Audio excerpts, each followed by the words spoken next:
Tramp taslim bo'ldimi? Qurbonlik echkisi qidirilmoqda. Tramp bunda Netanyahuni ayblaydi. U o'zini doimo g'olib deb biladi. Eron hujumi oqibatida o'zbekistonlik erkak halok bo'ldi. Asli o'zbekistonlik bo'lgan 62 yoshli Rustam G'ulomov halok bo'ldi. Rasman ikkinchi front ochildi. Isroil qamalda. So'nggi soatlar ichida Isroilning shimoliy hududlarida 100 dan ortiq og'ir raketlar va kamikadze dronlar yog'dirildi. Eron Hormuz bo'g'ozini yopdi. Urush dengizga ko'chdi. Tehron bo'g'ozni ochish uchun yagona shart qo'ydi. Qaysi davlat o'z hududidan AQShga kutilmagan zarba? Tehron suv ostidagi qurollarni ishga solmoqchi. Suv osti qurollari kabi yangi tahdidlar G'arbning mukammal ammo sanoqli qurollarini boshi berk ko'chaga solib qo'ydi. Shu va boshqa xabarlarning to'liq tafsiloti doimgidek video davomidan o'rin olgan. Iltimosimiz, mehnatimizni qadrlagan holatda doimgidek videoga albatta like bosib qo'ying. Biz esa xabarlarning to'liq tafsilotini e'tiboringizga havola qilamiz. Bazadan registratsiyangiz chiqmayaptimi? Mehnat shartnomangiz yo'qligi uchun jarimaga tortilishingiz mumkinmi? Biz Moskva va Sankt-Peterburgdagi hamyurtlarimizga hujjat ishlarida professional yordam beruvchi 10 yillik ish tajribasiga ega ishonchli xizmatni taklif qilamiz. Registratsiyani bazaga kiritish, turdovoy dogovor tayyorlash va uydamleniya yuborish, zapret va deportni oldindan tekshirish, reyestr va ba'zi muammolarga yechim topamiz. INN va SINLS olish, tibbiy sug'urta va yana 20 ga yaqin xizmatlarimiz mavjud. Ishingizni mutaxassislarga topshiring va xotirjam bo'ling. WhatsApp va Telegram orqali ushbu raqamlarga hoziroq yozing. 24/7 xizmatingizdamiz. G'arb siyosiy doiralari va nufuzli nashrlarda bugun bir haqiqat bot-bor takrorlanmoqda. AQSh va Isroilning Eronni tiz cho'ktirish strategiyasi nafaqat boshi berk ko'chaga kirib qoldi, balki bu ikki ittifoqchi mintaqada ochiqdan ochiq geosiyosiy mag'lubiyatga yuz tutmoqda. Ana shu muvaffaqiyatsizlik hissi Vashingtonni diplomatik odobni chetga surib, eng xatarli provokatsiyalar yo'liga kirishga majbur qildi. Donald Trampning sobiq maslahatchisi Jon Boltonning fikrlari esa bu vaziyatning eng og'riqli nuqtasiga ishora qiladi. Agar Yaqin Sharqdagi bu urush AQSh foydasiga hal bo'lmasa, qurbonlik qilinadigan aybdor allaqachon belgilab qo'yilgan. Yaqin Sharqdagi vaziyat AQSh foydasiga hal bo'lmasa, Tramp bunda Netanyahuni ayblaydi. Chunki Trampning dunyosida g'oliblar va mag'lublar bor. U o'zini doimo g'olib deb biladi. Mag'lub emas. Shuning uchun agar Eronga qarshi bu harakat mag'lubiyat bilan tugasa, unda ayb boshqa birovga yuklanadi. Bu albatta yuz beradi. Politico nashriga ko'ra, AQShning Yaqin Sharqdagi strategik hisob-kitoblari kutilgan natijani bermayotgani tobora oydinlashmoqda. Ayniqsa arab dunyosini Eron urushiga qarshi qalqon sifatida ishlatish rejasi bugun jiddiy inqirozga yuz tutdi.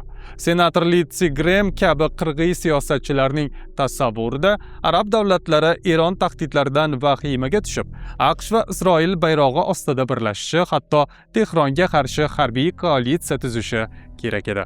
Ammo reallik Washingtonning rejalaridan ancha uzoq bo'lib chiqdi.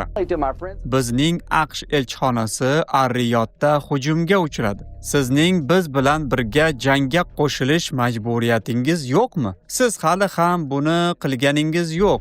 Agar Ar-Riyoddagi AQSh elchixonasiga hujum o'zaro mudofaa majburiyatini ishga tushirmaydi deb hisoblasangiz, balki biz siz bilan mudofaa shartnomasi tuzmasligimiz kerakdir.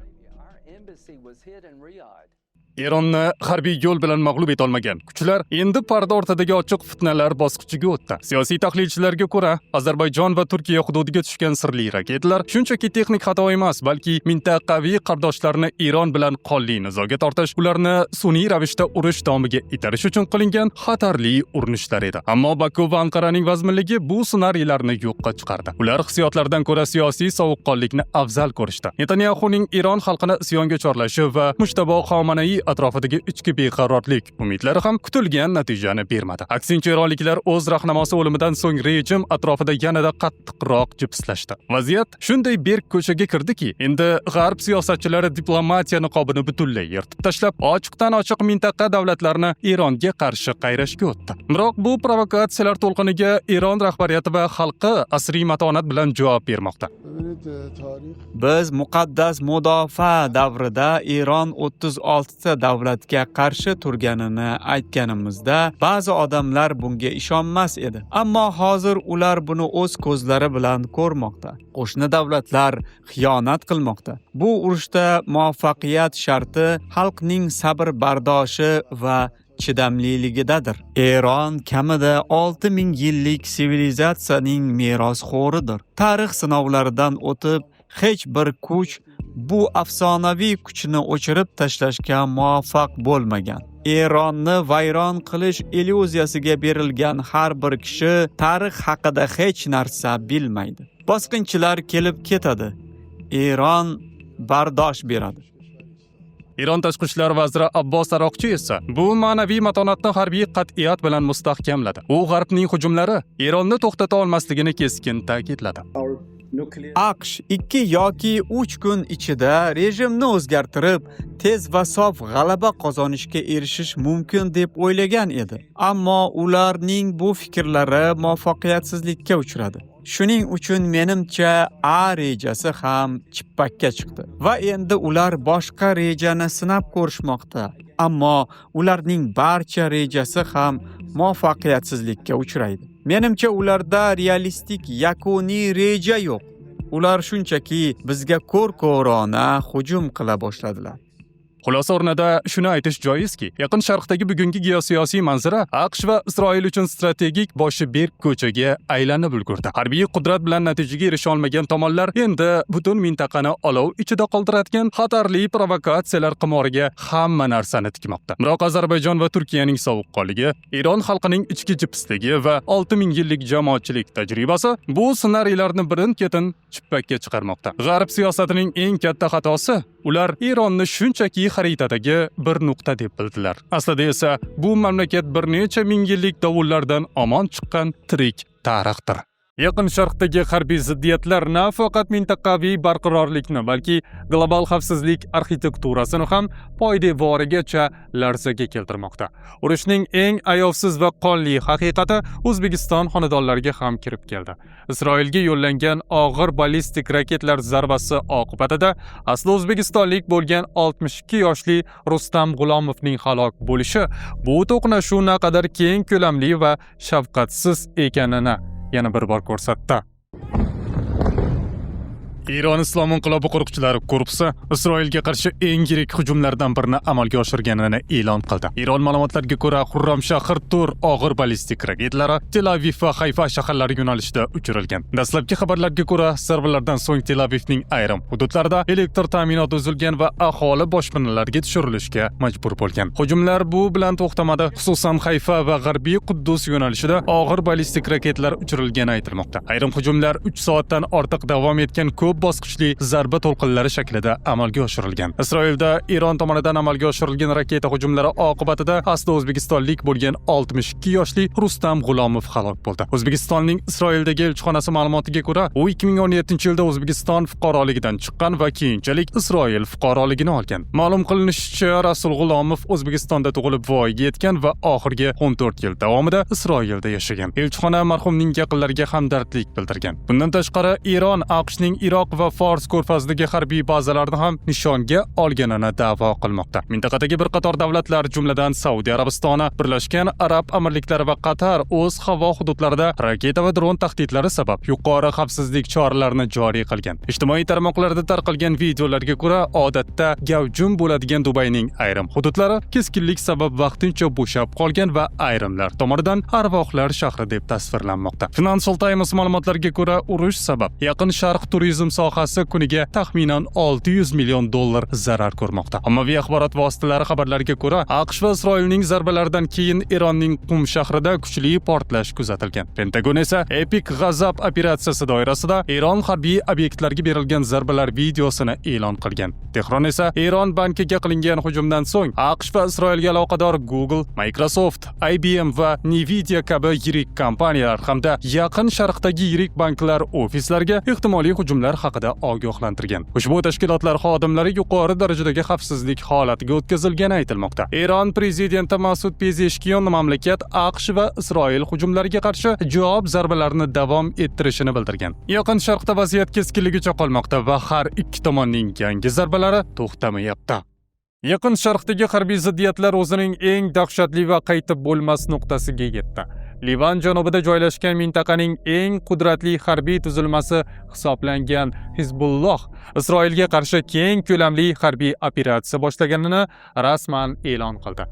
Eronga hujum qilib, ari uyini qo'zg'agan Isroil ayni damda ikki davlatning nishoniga aylandi.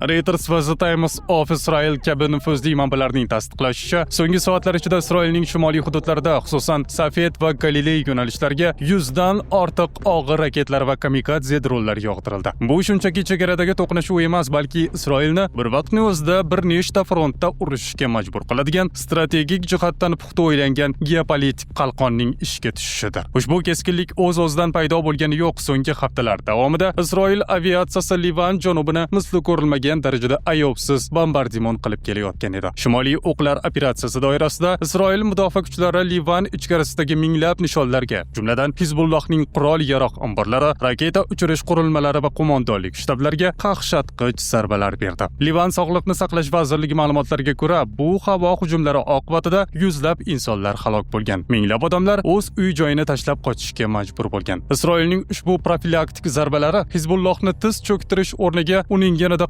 Iroq va kengroq ko'lamli urushga kirishiga turtki berdi. Livan, Bayrut, Isroil havo hujumlari ostida qolmoqda. Nishon Hizbulloh pozitsiyalari ekani aytilmoqda, ammo amalda asosan tinch aholi yashaydigan turar joylar bombardimon qilinmoqda. Hujumlar davom etmoqda. Agar tomonlar yaqin vaqt ichida keskinlikni pasaytirish yo'lini tanlamasa, bu mojaro nafaqat Livan va Isroil, balki butun yaqin Sharqni o'z ichiga olgan yanada yirik harbiy to'qnashuvga aylanishi mumkin. Vaziyat hozircha ochiq qolmoqda va dunyo hamjamiyati ehtimoliy katta urushning oldini olish uchun diplomatik yechimlar topilishiga umid qilyapti. Dunyo iqtisodiyotining shoh tomiri hisoblangan Hormuz bo'g'ozi amalda yopildi. Oxirgi 24 soat ichida Fors ko'rfaziga birorta ham begona kema kira olmagani global energetika bozorini dahshatga solmoqda. Eron Islom inqilobi qo'riqchilari korpusi dengiz ustidan nazoratni to'liq qo'lga olib, faqatgina o'zi bilan bog'liq kemalargagina yo'l ochmoqda. Bu shunchaki blokada emas, balki G'arb iqtisodiyotiga berilgan eng og'ir zarbadir. Vaziyatning keskinlashishi ortidan AQSh prezidenti Donald Trump Hormuz bo'g'ozidagi taranglik ortidan o'zining odatiy, ammo bu safar ancha qat'iy va qo'rqinchli uslubida chiqish qildi. U Eronni davlat sifatida yer yuzidan supurib tashlash bilan tahdid qilib, o'lim, olov, g'azab yog'dirishini ma'lum qildi. Trumpning Truth Social'dagi bu bayonoti mintaqada katta urush ehtimolini maksimal darajaga ko'tardi. Biroq Eron Oliy Milliy xavfsizlik kengashi kotibi Ali Larijoniy bu tahdidlarga Ashura ruhiyati bilan javob berib, Washingtonni ehtiyot bo'lish aks holda AQShning o'z tarix sahnasidan yo'qolib qolishi mumkinligidan ogohlantirdi. Eronning diplomatik o'yini esa o'ta ayyorona. Tehron bo'g'ozni ochish uchun yagona shart qo'ydi. Qaysi davlat o'z hududidan Isroil va AQSh elchilarini chiqarib yuborsa, uning kemalari erkin harakatlanadi. Bu taklif ko'plab arab va Yevropa davlatlarini tanlov qarshisida qoldirmoqda. Shu bilan birga dengizda real urush davom etmoqda. Tailandning Meru Nair yuk kemasi va Britaniyaning yana bir kemasi hujumga uchrab, alanga ichida qoldi. Isroil ichkarisida esa Ramat David aviabazasiga berilgan zarbalar shunchalik kuchli bo'ldiki, Yahudiy uchuvchilari o'z samolyotlarini tashlab, jon saqlash uchun yashirinishga majbur bo'lishdi. AQSh markaziy qo'mondonligi esa Hormuz bo'g'ozi yaqinida Eronning 16 ta mina qo'yuvchi kemasiga qaqshatqich zarba berib, ulardan 9 tasi yo'q qilinganini ma'lum qildi. Bu urush biz uchun o'ylaganimizdan ham osonroq kechdi. Harbiylarimiz shunchaki fenomenal natija ko'rsatishdi. Bor yo'g'i bir necha haftalik kichik safarga chiqdik va vazifani a'lo darajada bajardik. Ular minalar haqida gapira boshlagandi. Javoban darhol 28 ta mina kemasini yakson qildik. Biz bilan hazillashib bo'lmaydi. Endi neft narxi pasayadi. Bu urushning tabiiy va oldindan aytish mumkin bo'lgan natijasidir. Quruqlikdagi havo hujumlari bilan parallel ravishda dengizga ko'chgan urushning iqtisodiy oqibatlari allaqachon Yevropa va Osiyo eshigini qoqqan. Yevropa ittifoqida gaz narxi kutilmaganda 90% ga, neft esa 40% ga sakradi. Eron harbiy qo'mondonligining 1 barrel neft $200 ga chiqishiga tayyor bo'ling degan sovuqqonlik bilan bergan ogohlantirishi endi mubolag'a bo'lib ko'rinmayapti. Agar bu qamal va o'zaro zarbalar to'xtamasa, dunyo nafaqat harbiy, balki global iqtisodiy tanazzul yoqasida qoladi. Dunyoning eng qudratli armiyasi hisoblangan AQSh va uning asosiy ittifoqchisi Isroil an'anaviy urush taktikasi bilan Eronni tiz cho'ktira olmaslik barobarida boshi berk ko'chaga kirib qolgan ko'rinadi. Bloomberg va nufuzli harbiy ekspertlarning xulosalariga ko'ra, bu to'qnashuv endi texnologiyalar poygasi emas, balki kimning omborida o'q dorisi ko'proqligini aniqlaydigan zaxiralar jangiga aylandi. Washington yillar davomida tayyorlangan, butun mintaqa bo'ylab yer ostiga yashiringan Eronning ulkan va arzon arsenali qarshisida o'zining qimmatli Patriot Pak 3 va temir gumbaz tizimlarini holdan to'ydirmoqda. Bor yo'g'i bir necha kunda mingdan ortiq tutib oluvchi raketlarning sarflanishi AQSh sanoatining yillik ishlab chiqarish quvvatidan oshib ketdi. Bu esa Pentagonning zarba berish intensivligini 80% ga tushirib yubordi. Eron o'zining yashirin ko'zirini ham ochiqladi. Inqilob korpusi qo'mondoni o'rinbosari Ali Fadoviy Eronda soniyasiga 100 metr tezlikda harakatlanadigan suv ostidan uchiriladigan noyob raketlar borligini va ulardan yaqin kunlarda foydalanish mumkinligini e'lon qildi. Vaziyat faqat texnik yo'qotishlar bilan cheklanmayapti. Pentagon va Isroil rasmiylari tan olishni istamasa-da, Reuters kabi manbalar AQSh tomonidan 8 nafar harbiy halok bo'lgan va 150 ga yaqin yarador borligi, Isroil tomonidan esa 13 nafar qurbon va 2000 dan ortiq jarohatlanganlar borligini qayd etmoqda. Inqilob korpusi qo'mondonining o'rinbosari Ali Fadoviy ham buni tasdiqlab, AQSh g'alaba qozonmayotganini va Trampning urushni tugatishni xohlayotganini aytdi. Kechadan beri Trampning o'zi o't ochishni to'xtatish haqida e'lon qilish yo'llarini qidirmoqda. Agar dushman urushda g'alaba qozonayotganida edi, butun dunyodan sulh tuzish uchun vositachilik qilishni so'rab yurmagan bo'lardi. Biroq Oq uy rahbari bu urushda hamon o'zini mag'lub emas, g'olib sifatida ko'rsatishga urinmoqda. Ramazon oyida nega vulkan mahsulotini iste'mol qilish kerak? Chunki organizm tozalanish mobaynida vulkan mahsuloti ta'sirlari boshqa oyga nisbatan kuchliroq va tezroq bo'ladi. Prostatadagi yallig'lanish, achishish, og'riq, peshobga tez-tez qatnash va jinsiy zaiflikni samarali davolaydi. Bizning nomimizdan qo'ng'iroq qiling va 30% chegirmalarga ega bo'ling. Mahsulot yetkazib berish O'zbekiston bo'ylab mutlaqo bepul. Biz Eronga ancha jiddiy zarba berishimiz mumkin edi. Agar xohlasak, hali ham yo'q qila oladigan ayrim inshootlarni ataylab omon qoldirdik. Aks holda ular o'z mamlakatini amalda hech qachon qayta tiklay olmaydi. Trump Eronda nishonlar qolmadi deb vaziyatni yumshatishga urinsa-da, ekspert Kelly Griko AQSh o'z tarixida ilk bor o'zi kabi ulkan resursga ega raqib bilan jang olib borayotganini ta'kidlamoqda. Eronning arzon ammo cheksiz taktikasi va suv osti qurollari kabi yangi tahdidlar G'arbning mukammal ammo sanoqli qurollarini boshi berk ko'chaga solib qo'ydi. Va bu poyga davom etsa, G'arb dunyosi global miqyosda o'z mudofaa qobiliyatini batamom zaiflashtirib qo'yishi hech gap emas. Kechagina biz Turkiyadagi aeroportlarda o'zining tinch va farovon hayotidan voz kechib, urush o'chog'iga, o'z vatanini himoya qilish uchun Eronga qaytayotgan mard insonlarni ko'rdik. Ularning nigohida qo'rquv emas, balki o'z zaminiga bo'lgan cheksiz sadoqat porladi. Biroq tanglikning narigi tomonida Isroilning Ben Gurion aeroportida butkul boshqacha manzara. Osmondan raketlar yog'ilayotgan bir paytda mamlakatni tark etishga urinayotgan olomon o'rtasida dahshatli tartibsizlik avj olmoqda. Reyslar to'satdan cheklangani sababli umidsizlikka tushgan yo'lovchilar politsiya bilan to'qnash kelmoqda. O'z jonini qutqarish ilinji insoniylik chegaralarini yuvib yubordi. Bu yerda vatan tuyg'usi emas, balki vahima hukmron. Britaniyalik faol ayol ushbu ikki qarama-qarshi manzarani kuzatar ekan, o'zining hayrat va pushaymonlikka to'la iqrorini shunday bayon qiladi.